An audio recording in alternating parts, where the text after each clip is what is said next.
Dengar baik-baik. Kalau Tuhan punya rencana kepada kamu, 1000 orang jahat datang, tidak pernah bisa mengagalkan rencana Tuhan buat saudara. Tapi yang menarik adalah bukan hanya kejahatan-kejahatan itu tidak bisa mengagalkan rencana Tuhan, tapi bahkan oleh kejahatan-kejahatan itu rencana Tuhan tergenapi. Sekarang saudara, Yusuf menjadi Perdana Menteri di Mesir. Mengapa? Tarik mundur sedikit saja. Kenapa dia bisa jadi Perdana Menteri? Karena dia berhasil menafsir mimpi aneh dari Firaun. Tapi bagaimana bisa dia menafsir mimpi Firaun? Karena ada info dari salah seorang pegawai Firaun, yaitu juru minum. Di mana juru minum mendapat info atau tahu bahwa Yusuf bisa tafsir mimpi? Karena dia pernah ketemu Yusuf di dalam penjara. Yang pada saat itu bersama dengan juru roti, juru minum ada dalam penjara. Sama-sama jadi tahanan. Lalu mengapa dia bisa ada dalam penjara? Karena difitnah oleh istri Potifar. Mengapa bisa difitnah oleh istri Potifar? Karena dia kerja di rumah Potifar. Bagaimana dia bisa kerja di rumah Potifar? Karena dijual oleh orang Midian. Bagaimana orang Midian bisa jual dia? Karena dijual oleh saudara-saudaranya. Mengapa bisa dijual oleh saudara-saudaranya? Karena saudara-saudaranya benci dan iri kepada dia. Mari kita balik. Karena benci, maka mereka menjual Yusuf ke Midian.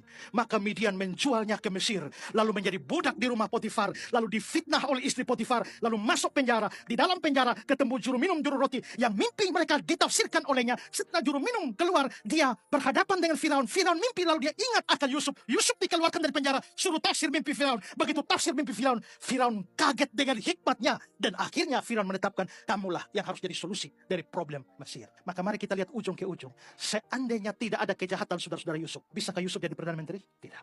Seandainya istri Potifar tidak fitnah Yusuf, Yusuf bisa tafsir mimpi Firaun? Siapa budak itu? Tidak. Kalau begitu, kejahatan saudara-saudara Yusuf, kejahatan istri Potifar bukan hanya tidak bisa menggagalkan rencana Tuhan untuk Yusuf, tapi bahkan kejahatan itu menjadi celah, menjadi Tuhan membawa Yusuf kepada rencananya yang indah.